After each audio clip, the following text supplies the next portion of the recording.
그 선택받은 자의 기도라는 그러니까 설득이 아닌 정열로 나아가는 영적 여정이게 지금 뭐 이렇게 뭐 좀 정열이란 말은 거룩이라고 해도 됩니다. 그래서 거룩이란 말이 좋고요.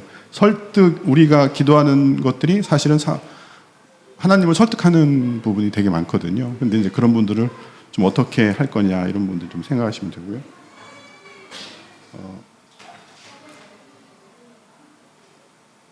다음 넘겨주시겠어요? 다음 혹시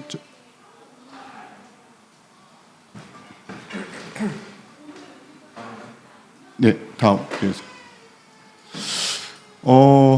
지금 여러분들이 신앙에 지금 믿음이 있어서 여기 교회에 나오셨잖아요. 근데 여러분들 시작이 어디서부터 됐다고 생각하십니까? 여러분들 혹시 이런 생각 하지 않으십니까? 내가 하나님을 믿기로 결심했어. 또 그 모든 것이 내가 하나님을 선택했다 이렇게 생각하는 분들이 계시지 않은 또 그 하나님이 나를 선택했다 이 두 가지 생각을 한번 생각을 해보세요. 이 두 가지 단어는 질문은 내가 하나님을 선택하였다 그 다음에 하나님이 나를 선택했다는 신학 사상으로 이 수세기 동안 수많은 신학자들이 이것 때문에 질문과 그 수많은 이 변증, 수많은 토론, 수많은 그 기독교가 분파되는 이유가 여기에 있습니다. 근데 사실 이걸 건드리는 게 설교에서는 정말 힘든 얘기인데, 근데 이거가 중요한 거예요. 여러분들이 정체성을 가질 때, 이 생각을 안 하시면 정말 힘들 거라는 생각이 들어서 이게 이제 지금의 기독교는 사실 우리가 신앙을 가지고 있는 이유가 뭐냐면 답을 말씀드리면 하나님이 우리를 선택한 거예요. 하나님이 우리를 선택했는데 다른 종교는 우리가 하나님을 선택하는 겁니다. 우리가 신을 선택하는 거고 노력하고 나의 노력이 있고 이렇게 해서 수많은 사람들이 현대인들이 불안해하고 끊임없이 자신을 증명하라. 그러니까 여러분들 다른 종교 한번 생각해 보세요. 끊임없이 자기를 증명하고 끊임없이 자기를 뭔가를 나타내고 내가 선택을 했기 때문에 그거에 대한 결과를 가지고 있는 거거든요. 근데 여러분들은 지금 이렇게 나오셨잖아요. 근데 여러분들 생각 속에도 내가 하나님을 선택한다는 생각이 있지 않을까. 저도 사실은 신앙 속에서 그런 생각이 가끔 있어요. 그래서 그런 부분들을 오늘 어떻게 좀 조정하실 거냐 이런 부분들이 좀 중요하거든요. 다음 저기 계속 그래서 내가 하나님을 믿기로 했다. 내가 교회를 선택했다.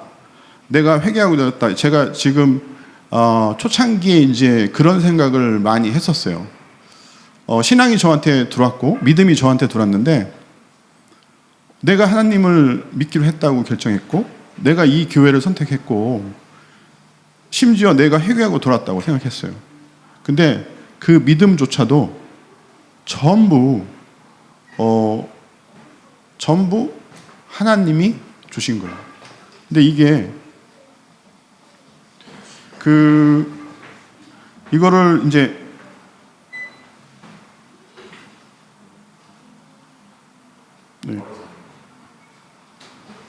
네, 죄송합니다. 제가 준비를 했어요. 네. 여러분들이 이제 하나님의 선택이 했다고 했을 때 여러분들이 이 의자에 앉으셔가지고 고백을 한번 해보세요. 저는 이제 제가 고백을 할게요.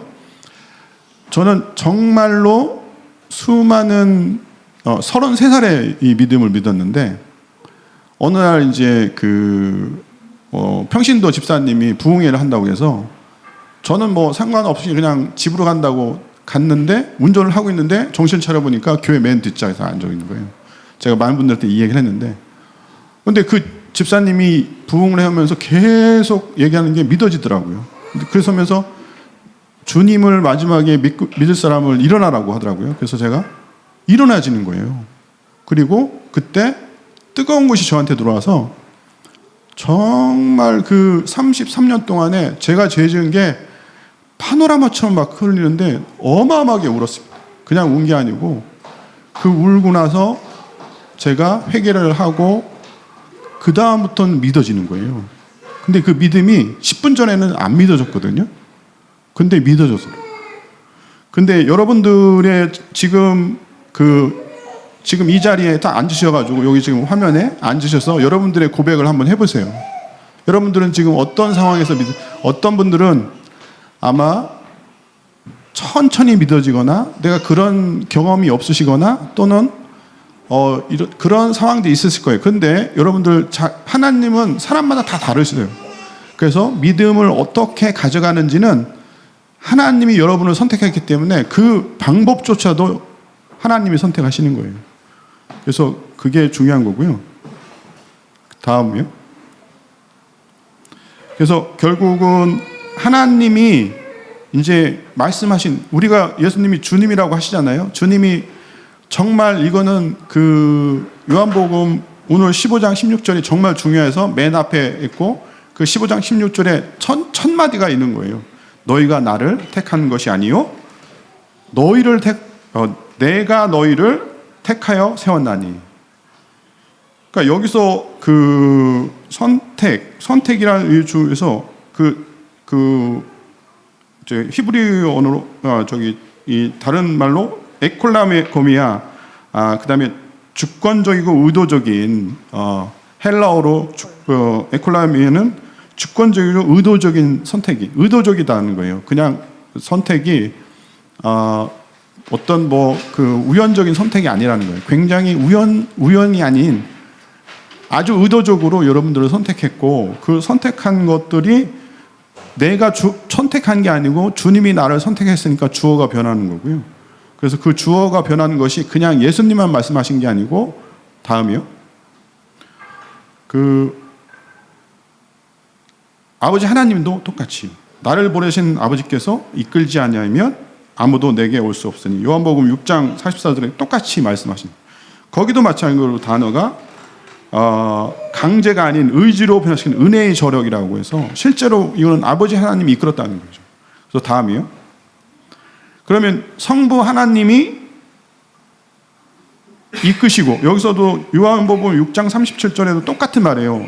내게 주시는 자, 그러니까 아버지가 주시하는 거 똑같은 거거든요. 그래서 성부 하나님이 이끄시고 성자 하나님이 택하고 세우고 그다음에 성령 하나님이 우리를 이끄시면서 중생을 일으키시고 우리를 변화시키는 역할을 하시는 거죠. 그래서 결국은 구원은 삼위일체 하나님의 선택이면서 여러분을 선택하면서 합작품으로 여러분들이 만든 거라는 걸 생각하시면 됩니다. 근데 다음이요.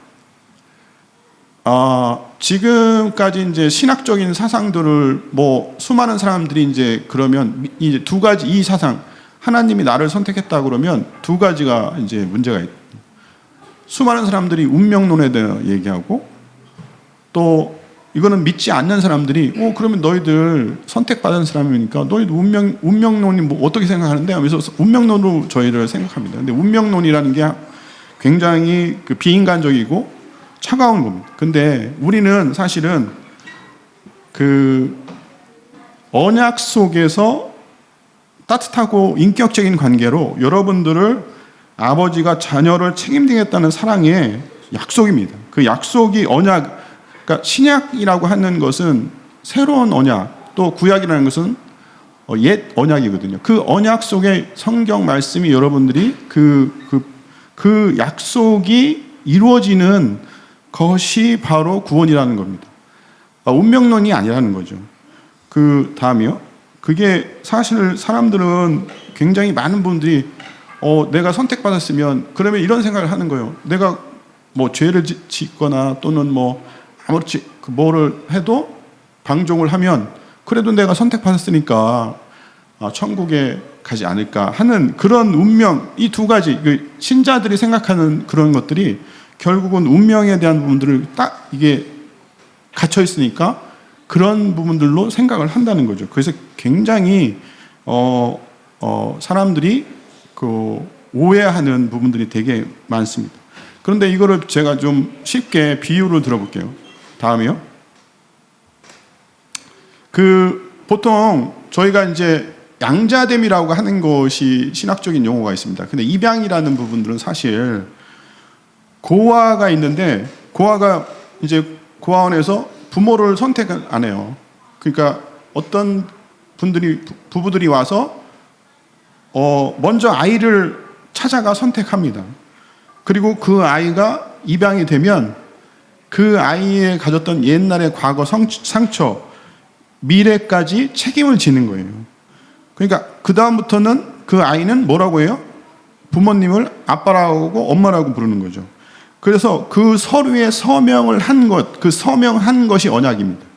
그러니까 그 언약은 결국은 먼저 선택했던 그 언약이 바로 입양한 서류에 사인을 하는 겁니다. 이 비유는 제가 몇 번을 설명을 드릴게요. 왜냐하면 여기 그 설교할 때 여러분들이 이해를 못 하실 것 같아서 계속 말씀을 좀 드릴게요. 다음이요. 우선 그 다음에 비유가 또 있습니다. 그 다음 비유는 뭐냐면 우리가 물에 빠졌어요. 바다에 빠졌어요. 그러면 수영코치를 우리가 사실은 바다에 빠지면 수영 잘하는 사람을 찾는 게 아니잖아요. 그리고 뭔가 나를 구조할 사람이 수영 잘해서 내가 수영을 해가지고 바다를 그것을 빠져나올 생각을 하는 사람은 그런 사람은 없을 거예요. 결국은 뭐냐면 침몰한 배나 조난당하거나 다 바다에 빠지게 되면 구원하는 구조선이 오지 않으면 내가 구원을 받을 수가 없어요. 그러면 그 구조선은 결국은 누군가가 나를 선택해서 나의 구원을 실제로 그 전적인 건져냄이 있어야 된다는 거예요. 그러니까 이게 사실은 여러분들은 내가 선택받지 않으면 결국은 건져냄이 없는 거예요. 그러니까 선택받았기 때문에 건져냄이 있는 거라고 생각하시면 되죠. 근데 다음이요. 그 선택의 목적은 여러분들이 생각하실 때 그 요한복음 제가 오늘 15장 8절 9절에 아마 5장 16절 읽은 다음에 이렇게 뒤로 했었는데 이게 이제 여러분들한테 좀 그 성경으로 읽을 게 많은 게 이유예요. 왜냐하면 성경이 이상하게 뒷절에 얘기한 게 하고 이거하고 이걸 연결하면 앞절하고 말이 맞더라고요. 오늘 읽은 구절 15장 16절을 뒤로 읽고 그 다음에 열매를 많이 맺으면이라는 단어가 8절 9절에 나오는데 그걸 그대로 읽으면 어떻게 되냐면 제가 읽어볼게요. 너희가 열매를 많이 맺으면 내 아버지께서 영광을 받으실 것이요 너희는 내 제자가 되리라. 아버지께서 나를 사랑하신 것 같이 나도 너희를 사랑하였으니 나의 사랑 안에 거하라. 그러면 이게 무슨 얘기냐면 열매를 맺기 위해서 나를 선택했는데 열매를 맺으면 너는 내 아버지의 영광을 받으실 영광을 하나님 아버지가 받고요. 또 나는 진정한 제자가 된다는 거예요. 그러면 내 정체성이 열매를 맺음으로써 이루어지는 거예요.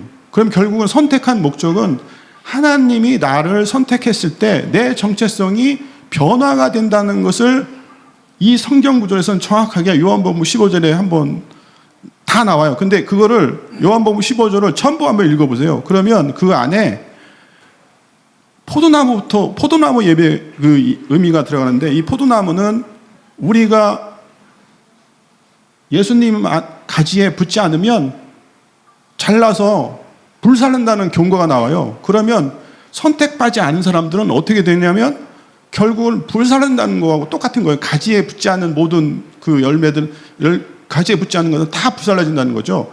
경고가 나오면서 동시에 이런 형태로 선택했다는 것을 얘기하면서 그러면서 너는 나의 제자라는 것을 정체성을 얘기해 주는 거예요. 그러면 결국 뭐냐면 제자가 되는 것이 특권이 아니고 내가 제자의 사명을 받고 열매를 맺게 가서란 말이 뭐냐면 사람들한테 열매를 맺게 하고 이 세상에 가서요. 세상에 가서 그리고 그 요한복음 15장에 계속 그 얘기가 나옵니다. 제가 그 요한복음 15장을 꼭 읽어보시라는 게 세상이 우리를 미워한다는 거예요. 결국은 하나님이 예수님이 그렇게 말씀하십니다.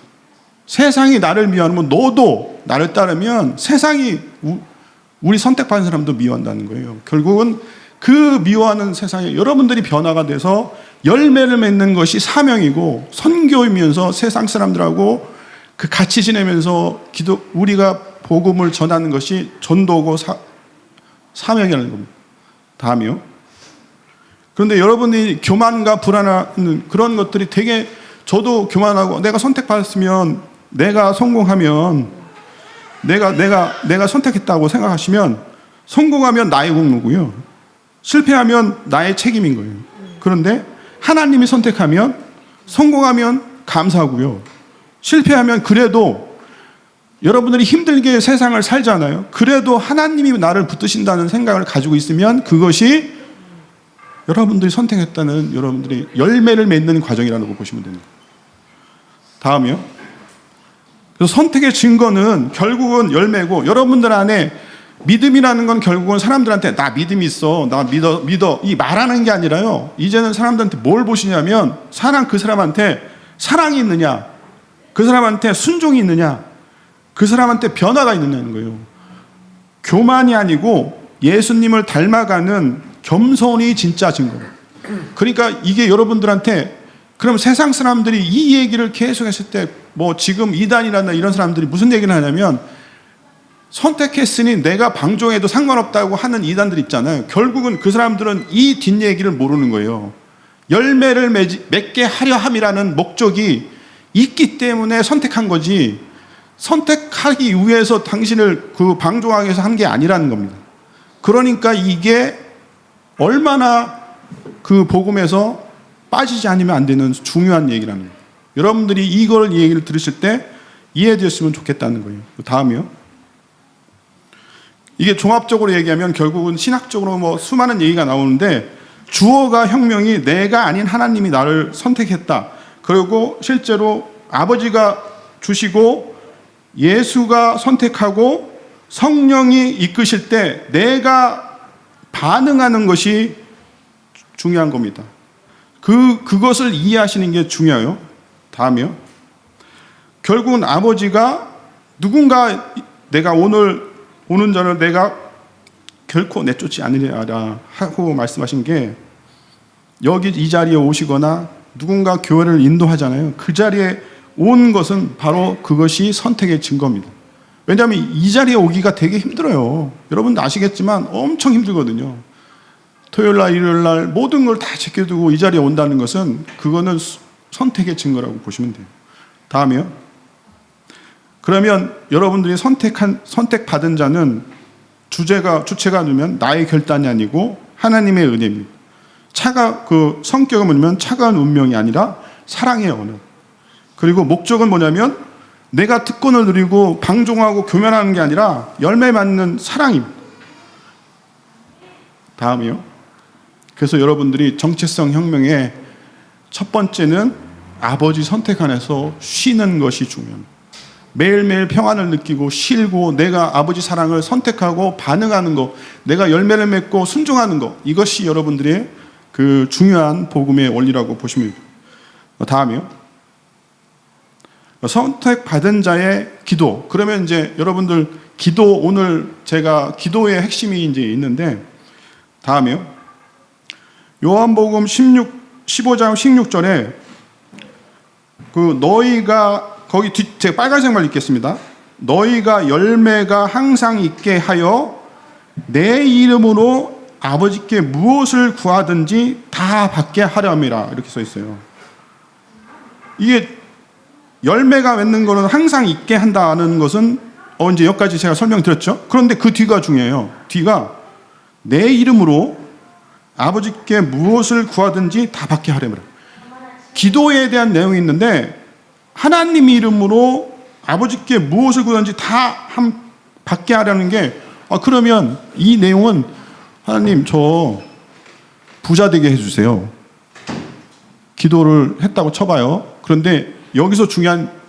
전제 조건이 뭐냐면 열매가 항상 있게 하여가 전제 조건이에요. 그러니까 이게 무슨 얘기냐? 내가 열매가 있고 순종하고 아버지 말씀을 매일 들으면 내 기도에서는 부자 되게 하려고 하는 말이 안 나와요. 무슨 얘기인지 이해되세요? 그 기도가 안 나온다니까요.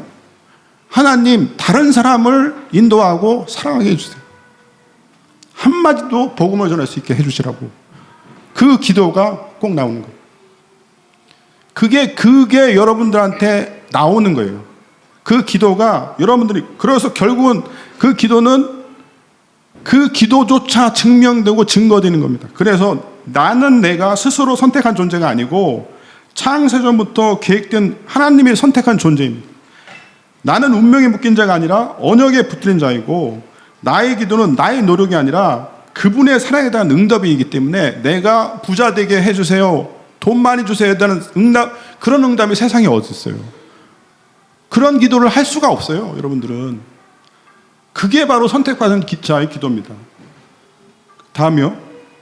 그러면 여러분들 세상에 기도가 되게 많은데 나는 그런 기도 많이 하고 그랬잖아요. 근데 이게 이제 제가 이 말씀을 좀 붙드는 게 뭐냐면 나의 기도는 결국은 누구 중심으로 하는가? 내가 하나님을 선택했다고 믿는 사람들의 기도는 사람 중심 기도고요. 하나님이 나를 선택했다고 믿는 사람의 기도는 하나님 중심 기도입니다. 그거를 설명을 좀 드릴게요. 다음이요. 이 그림이 두 가지가 있는데 저한테 왼쪽이 사람 중심 기도예요. 사람 중심 기도가 어떻게 돼요? 인간의 요구이고 하나님의 설득해요. 그리고 상황이 변했어. 기도했는데 들었다고 상황이 변했어. 그리고 인간의 요구가 실제로 또 이루어져요. 그러면 이게 쳇바퀴 도는 거예요. 근데 이게 여러분들이 생각할 때 이게 그 진정한 기도라고 생각하시면 안 됩니다. 이거는 마치 그 라디오를 튜닝하듯이 이렇게 돌리는 거예요. 그 주파수를 맞추듯이 막 돌려서 막 그러는 거고요. 자, 오른쪽에는 하나님이 그냥 때려 꽂는 거예요. 뭐냐면 진실이 있고 하나님이 나를 선택했다는 진실이 있어요. 그러면 그게 하나님으로 내가 기도를 하면 내가 정체성이 선언되고 내 존재가 거룩과 회개로 매일매일 변하는 거예요. 그러면 그 성포는 전체성이 혁명화 되는 거예요. 그러니까 결국은 하나님은 설득당하지 않으신다. 다음이요. 여러분들이 믿는 자가 만약 부자 되게 해달라고 기도를 하면 설득당하지 않으시기 때문에 부자가 안 되는 거예요. 내가 만약 약간의 신앙이 좀 더 초보자 좀 이렇게 잘하는 사람이라면 하나님은 절대로 부자를 안 만들어요. 왜냐하면 아버지를 떠날 수 있기 때문에. 그런 기도는 절대로 응답을 안 하시고 설득당하지도 않으세요. 우리를 사랑하시기 때문에. 왜냐하면 우리가 그런 기도를 드릴 때마다 하나님은 자녀들, 여러분 생각을 해보세요. 자녀들, 아빠 이거 사줘 뭐 하면 사주잖아요. 그런데 그게 사줄 때 마음이 어떠세요? 이거 다치지 않기를 좀 바라면서 하시잖아요. 그런 마음이 아버지 하나님한테 있다는 거예요. 그게 하나님의 진실이라는 거죠. 다음이요. 근데 사람들은 뭐냐면 아까 제가 라디오 튜닝을 한다고 생각을 했어요. 근데 그 그림에 보시면 요거 보시면 주파수가 안 맞을 때 어떻게 봐요? 치익거리잖아요. 하나님한테 기도를 드리는 게 이런 모습이라고, 이런 그 소리가 들리는 거예요. 너희는 기도할 때 외식하는 자와 같이 하지 마라. 그들은 사람에게 보여주는 희단과 큰 거리를 여기에 서서 기도하기를 좋아하느니라. 내가 진실로 너희에게 이르노니 그들은 자기 상을 이미 받는.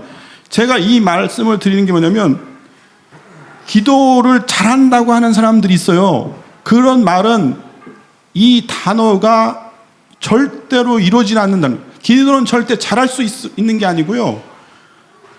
하나님과 대화하는 거고 어떤 단어든지 기도를 할 수 있는 마음이면 되는 거예요. 잘하는 건 없어요. 그 다음에 마태복음 6장 7절에 보면 기도할 때 이방인과 같이 중언부언하지 말라. 그들의 말을 많이 하여야 들으실 줄 생각하더라.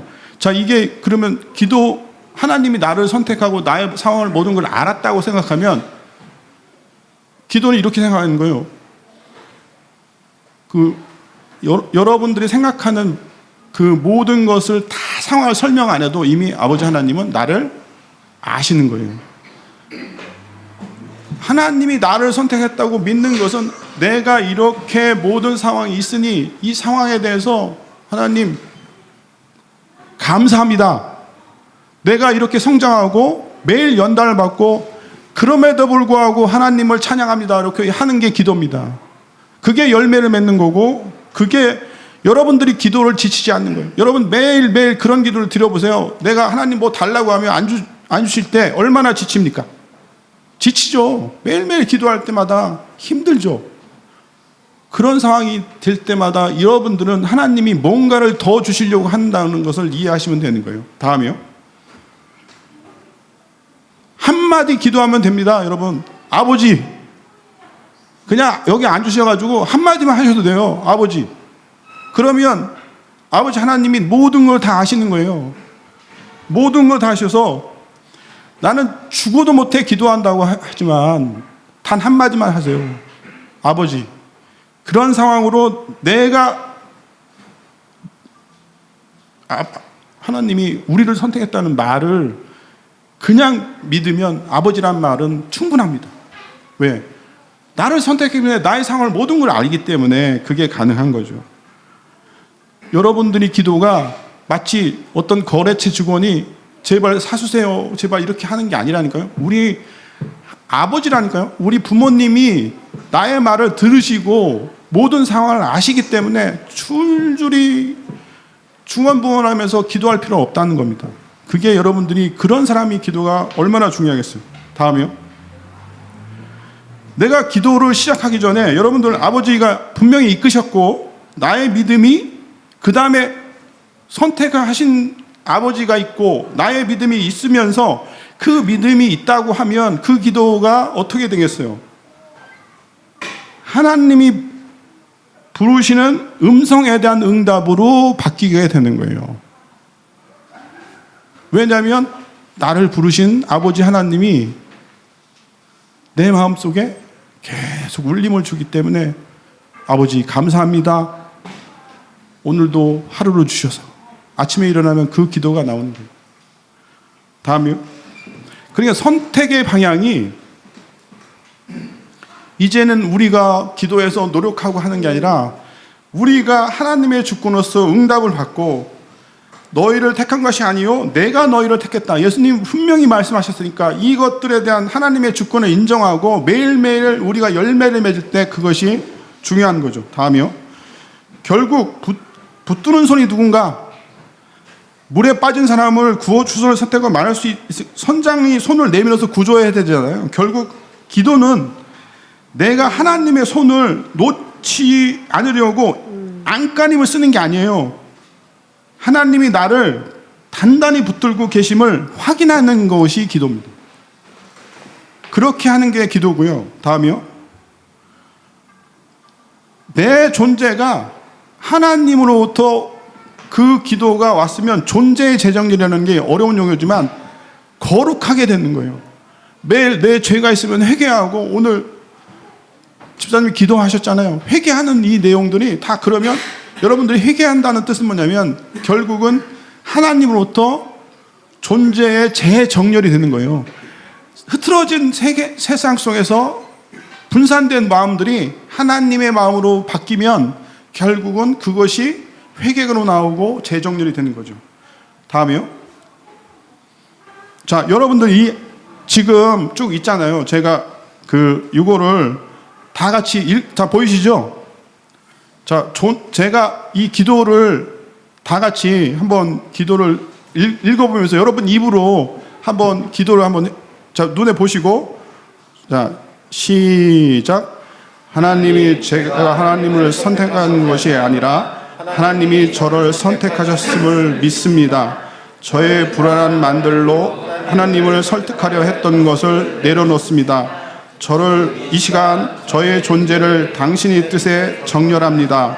저를 붙드시는 아버지의 손길을 의지하며 평안함으로 나아갑니다. 예수님의 이름으로 기도합니다. 아멘. 여러분 기도하셨어요. 자, 이런 식으로 여러분들이 재정년의 기도를 하셔서 매일매일 정체성을 밝히시고, 그 다음에 여러분들이 다음이요. 여러분들의 선택은 결국은 열매를 맺게 하림이라는 것이 아주 목적이기 때문에 그 목적을 내 특권이 아니라 내가 사명을 어떻게 감당할까요? 어떤 사명을 주실까요? 이 세상에서 내가 누구를 전도하고 누구를 선교할까요? 이런 기도가 여러분들이 변하는 겁니다. 그리고 사명을 감당할 힘을 받다는 거예요. 제가 선교사하면서 문서 선교를 엄청 많이 돌아다니는데 어떤 때는 지치고 굉장히 힘들어요. 그때마다 저는 기도드립니다. 하나님 살려주세요. 힘을 주세요. 다음이요. 그 기도의 패러다임은 결국은 사람 중심 기도냐 하나님 중심 기도냐. 하나님이 나를 선택했다는 것을 하나님 뜻에 정렬되고, 평안과 아버지가 여러분들의 하나님 중심 기도를 드릴 때 이런 생각을 계속 생각해보세요. 내가 기도를 할 때마다 사람 중심 기도를 한다고 생각하면 여러분들은 그걸 거부하세요. 하나님 중심 기도로 드리면 여러분들은 성장하는 거고, 여러분들의 그 복음의 능력, 여러분들이 그 가지고 있는 하나님의 능력들이 점점점 세상을 변화시킬 겁니다. 지금 교회가 힘을 잃어가는 게 뭔지 아세요? 기도의 능력이 많이 떨어져서 그래요. 수많은 사람들이 사람 중심 기도를 하기 때문에. 건물 주세요.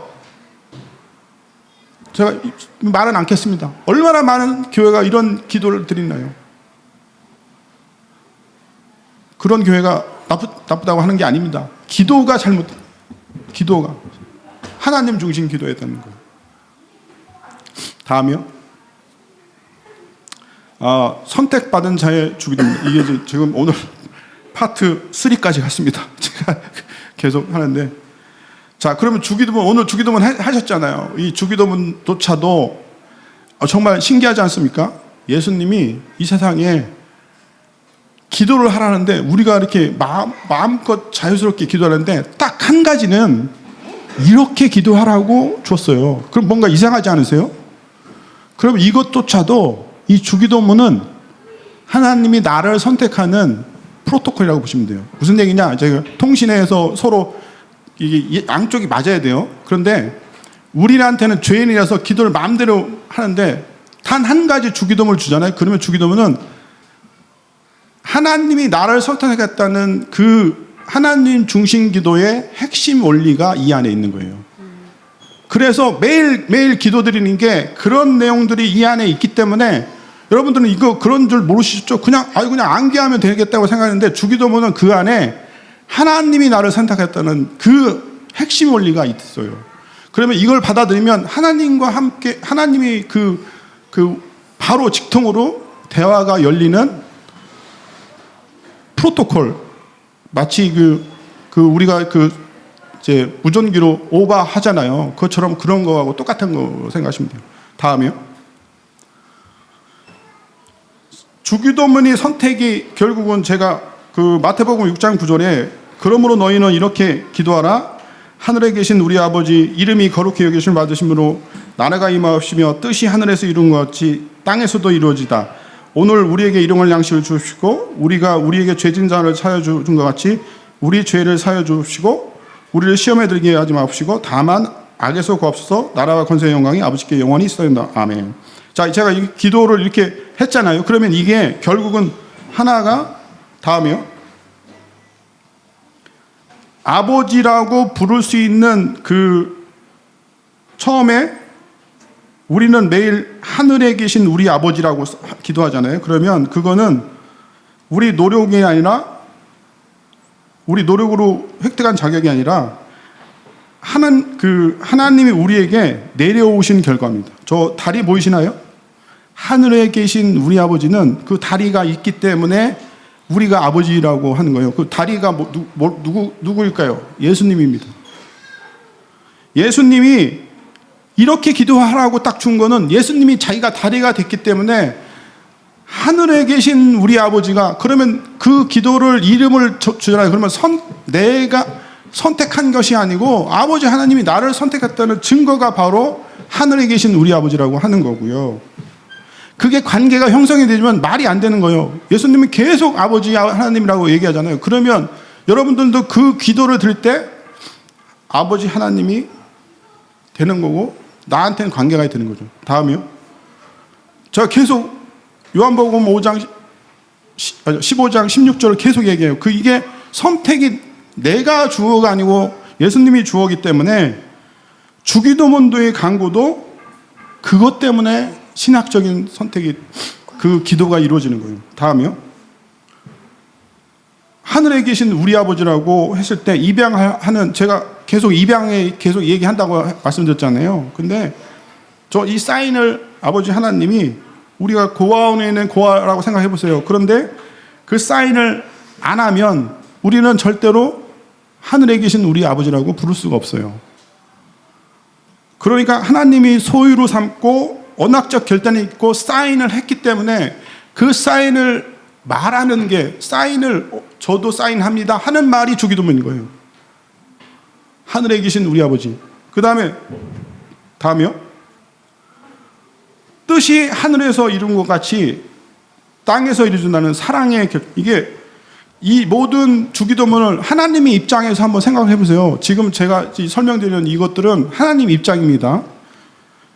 그 뜻이 하늘에서 이룬 것 같이 땅에서 이루어졌다. 그럼 예수님이 그렇게 말하라고 했잖아요. 그러면 예수님이 뜻이 하늘에서 이룬 것 같이 내가 너희들을 사랑하는 모든 사랑의 뜻, 하나님이 사랑이시고 그러니까 그 사랑이 너한테 하늘에서 이룬 것 같이 땅에서 이루어지게끔 내가 너를 지켜주마 하고 약속하는 거예요. 사랑의 결정인 거예요.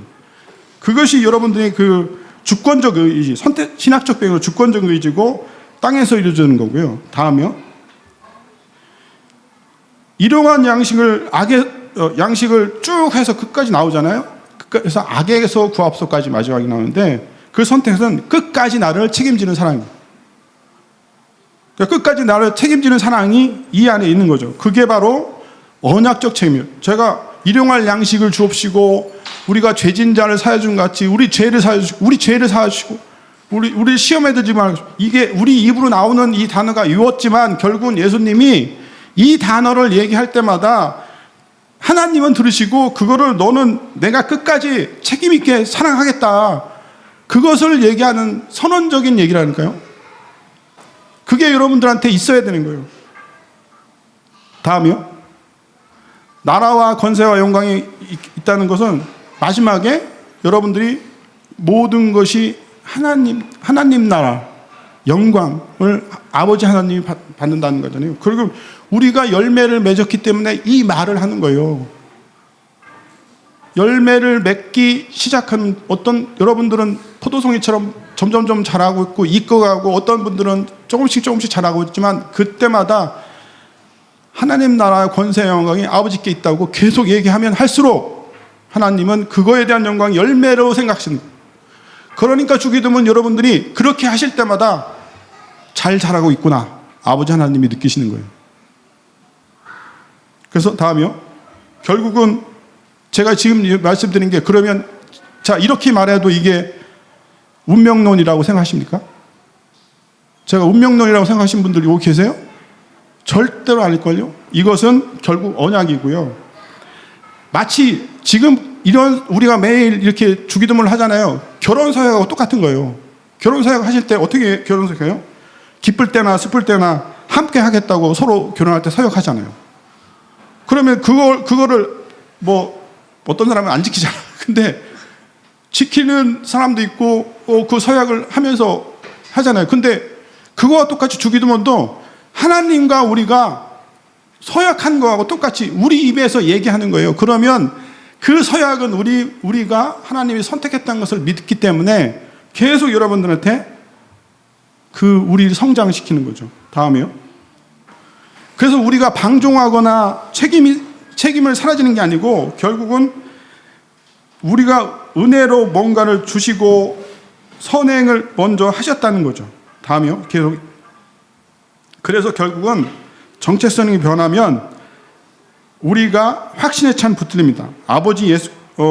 아버지는 예수께서 주를 하나도 잊어버리지 않으셨습니다. 요한복음 6장 39절에 있거든요.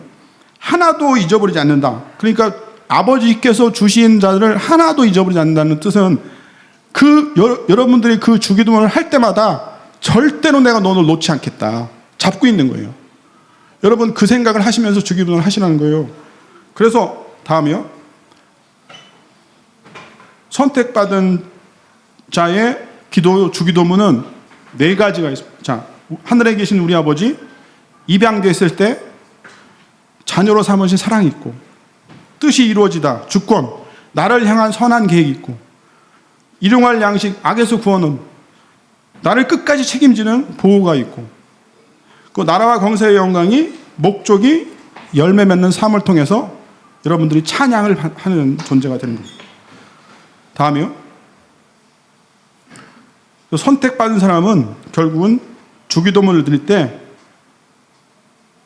나를 창세부터 계획되었고 그리스도의 십자가로 입양되었으며 하나님의 영광을 위해 부름받는 존귀한 존재로 여겨진다는 겁니다. 이제 마지막 챕터입니다. 근데 이게 여러분들한테 지금 그러면 주기도문을 드릴 때 하나님의 입장은 들으셨고 여러분의 입장은 어떤 주기도문을 들으시겠습니까? 근데 2가지 입장이 있을 거예요. 주기도문이 또 있습니다. 근데 주기도문을 들으실 때 여기에 보면 하나님의 이름이 거룩히 여기심을 받아주시고, 다음 장이요. 근데 제가 굉장히 많은 기도를 드리면서 이름이 거룩히 여김을 받는 이후에 이름이 거룩히 여김을 받는 거예요. 근데 그 하나님의 이름이 뭘까요? 근데 제가 저번 설교에도 그때 출애굽기에 모세가 Who am I라고 딸기나무에 있을 때 대답을 하셨을 때 I am who I am이라고 했었잖아요. 그런데 그때 또 모세가 질문했어요. 이스라엘 사람들한테 갔는데 당신은 어떤 이름 누구냐고 물으면 내가 이름이 무엇이냐고 물으면 무슨 말을 하냐고 모세가 얘기해서 뭐라고 하냐면 지금 누가복음에 있는 그 말입니다. 이렇게 설명해 드릴게요. 그러면 죽은 자가 살아난다는 것은 모세도 가시덤불 떨기에 관한 글에서 주를 아브라함의 하나님이요 이삭의 하나님이요 야곱의 하나님이라 칭하였으니 하나님은 죽은 자의 하나님이 아니요 살아있는 자의 하나님이라 이시라. 하나님이 모든 사람이 살아느니라 하시나. 그러니까 모세가 물었는데 하나님은 이렇게 말씀하시는 거예요. 내 이름은 아브라함의 하나님이요 이삭의 하나님이 야곱의 하나님이라는 거예요. 너무 이상하지 않아요? 세 사람의 하나님이라는 거지. 그래서 제가 기도를 많이 했고, 이것이 그러면 지금 여러분들이 그냥 한 단어잖아요. 이름이 거룩히 여김을 받으시옵소서 때 그 이름을 여러분들은 그냥 하나님, 아버지 하나님이라고만 생각하면 안 된다는 거예요. 왜냐하면 이스라엘 사람들한테 얘기했던 하나님 이름이 그건데 그걸 여러분들이 적용을 했을 때 과연 어떤 하나님의 이름이 있기 때문에 나를 이렇게 내가 거룩하게 여김을 받으시라고 하는 거잖아요. 내가 거룩하지 않은데 하나님을 거룩하게 한다고 하는 게 말이 되냐고요. 그러니까 저는 그게 너무나 이해가 안 됐어요. 그래서 그거를 주기도문에서 계속 기도하다가 그 원리를 제가 지금 찾았고 그거를 여러분한테 설명을 드리는 겁니다. 자, 첫 번째, 다음이요.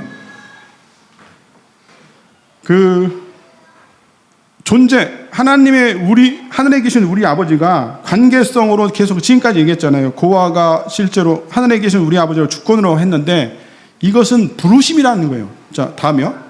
아브라함의 하나님이라는 것이 부름받는 자의 정체성을 가지고 나는 너의 하나님이다 라고 계속 아브라함한테 얘기하고 갈대우르에서 아무것도 아니었던 그를 하나님이 먼저 부르셨고요. 아브라함의 존재가 내가 가진 소유의 땅, 부자도 아니었어요. 그리고 부르신 분이 누군가가 있었다는 거죠. 그때 아브라함의 하나님은 결국은 여러분들을 교회에 부르신 이 아브라함 하나님은 그게 적용이 되는 거예요. 여러분을 부르실 때 아브라함의 하나님은 여러분의 하나님도 되는 거예요. 부르신 하나님이라고 보시면 되는 거죠. 다음이요.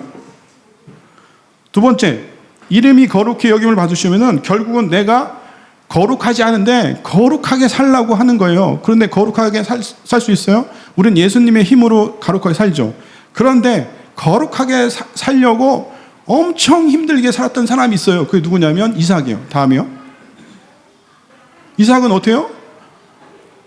매일 우물을 팠는데, 우물을 파면 다른 민족이 와서 우물 내 거라고 너 다른 데 파. 뭐 또는 내쫓았어요. 그럼 이삭이 어떻게 갔어요? 오케이. 수용하고 다른 데 가서 파고. 우물을 계속 판 거예요. 결국은 거룩은 뭐냐면 무언가를 설치하는 게 아니라 내가 있는 이 세상에 순종하고 매일매일 내가 눈에 보이는 것에 뭔가를 이루려고 하는 그런 마음이 아니라 지금 내가 여러분들이 집사님이시고 여러분들이 뭔가를 하시잖아요. 그거에 대한 순종을 할 때 그게 바로 이삭의 하나님이에요. 이삭의 하나님이 여러분한테 있는 거예요. 그죠? 다음이요. 그 다음에 목적이에요. 나라가 임하옵시며 뜻이 이루어진. 자, 우리가 내 인생에 내가 뜻이 우리한테 이루어진다고 여러분 생각하세요? 근데 이건 내가 인생의 주인공이라고 했고 하나님 나라는 거대한 얘기의 일부분이라고 생각하는데 우리는 그렇게 생각하잖아요. 내가 주인공이고 내가 뭔가를 이루고 살려고 노력하고 속이기도 하잖아요. 그렇게 사는 사람이 있어요. 누구예요? 야곱이잖아요. 야곱. 다음이요. 야곱이 어떻게 변했어요? 하나님과 씨름을 하고 야곱에서 그렇게 속이고 뒤꿈치를 밟고 심지어 태어날 때부터 그렇게 속이고 태어났던 이 사람이 약곡강에서 하나님과 씨름했어. 나 살려달라고. 환도뼈가 위글되고 그리고 그러면서 이름을 받았어요. 이스라엘. 자, 그러면 여러분들은 야곱의 하나님이 있는 거예요. 그러면 아브라함의 하나님, 이삭의 하나님, 야곱 하나님이 살아계신 하나님이 여러분 안에 있는 거예요. 그러면 여러분은 부르시고 순종하고 변화가 일으켜지는 하나님이 있는 거예요. 그 이름이 거룩하다는 거예요. 그 이름을 거룩하게 하시는 것이 다음이요. 살아계신 하나님의 이름. 살아계신 하나님의 이름이 이렇게 과거의 인물에 만난 하나님이 역사책에 있는 갇혀 있지 않아요. 여러분들의 일상생활에서 여러분들의 그 모든 말씀 속에서 나를 부르시고 내가 이삭이 평안했다고 했어요. 이삭은 우문을 메꿔도 편안하고 거부한 적이 없어요. 그 이삭의 삶을 한번 보세요. 평안하게 갔잖아요. 어떤 문제 없이 평안한 삶을 살았어요. 그게 그냥 평안했을까요? 그 사람은 속으로 북을 끓었어요. 왜냐? 내가 열심히 팠는데 다른 민족들이 와서 내 우물을 그냥 가져가는 거예요. 그래도 감사합니다 하고 다른 데 가서 우물 파고 그 모든 짐들을 다 끌고 다른 데로 갔을 거예요. 그때마다 이삭이 어떤 생각이 들었을까요? 그런데 평안했다는 거예요. 여러분 이삭의 하나님을 믿으세요. 그리고 야곱의 하나님은 여러분을 변화시키는 여러분 새로운 이름이 있습니다. 그 이름이 있다는 거예요. 그 이름이 바로 야곱의 하나님이십니다. 그러니까 현재 진행형입니다. 다음이요. 그러니까 이거를 존재, 관계, 목적, 적용. 자, 삶이 적용되면 공급되고 우리한테 뭔가를 줘야 되는데 일용할 양식을 주시옵소서. 일용할 양식이 하루치 일용이 하루치인데 여러분 기도할 때 하루치 양식을 달라고 기도하는 걸 매일 기도하잖아요. 근데 우리는 마음속에 뭐라고 생각해요? 1년치 양식을 주셨으면 감사하고요 하잖아요. 속으로. 저도 가끔 그래요. 근데 그것에 대한 기도가 소유의 크기가 아니라 공급하시는 하나님이 있다는 것을 고백하는 겁니다. 그게 아브라함의 하나님, 이삭의 하나님, 야곱의 하나님. 다음이요. 그리고 또 한 가지 마지막으로 삶으로 증명되는 정체성에서 두 번째는 용서입니다. 우리가 죄 지은 사람을 사여 준 것 같이.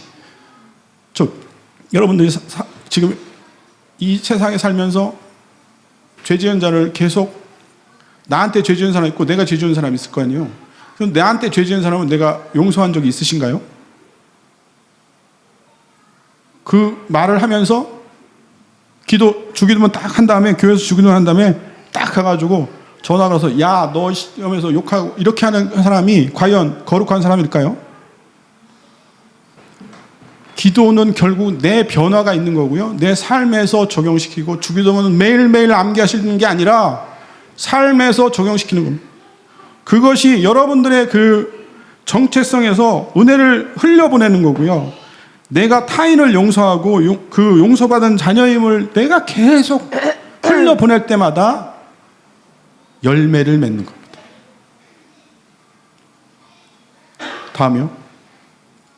그래서 여러분, 당신은 이곳에 우연히 있지 않는 거예요. 하나님의 선택이 정말 오래된 선택이에요. 여러분들은 오래된 선택이라는 게 뭐냐면, 창세 전에 여러분을 선택해서 이 자리에 있게 한 거예요. 그리고 그 사람이 여러분을 붙들고 있습니다. 그거를 여러분들이 매일매일 주기도문을 암기하실 때마다 암기하는 게 아니고요, 이 사랑을 느끼시고 매일매일 여러분들이 그것을 세상에 흘려보냈어요. 주기도문은 그렇게 하라고 예수님이 정확하게 말씀하신 게 아니에요.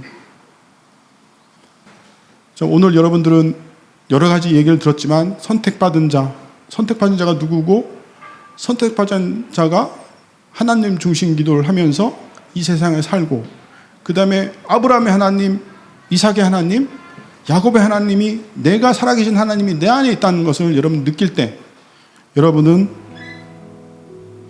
오래된 사랑이 여러분을 붙들고 있다는 걸 여러분 끝까지 잊지 마시고, 모든 삶 속에서 여러분들이 은혜를 경험하는 축복이 있기를 기도드립니다.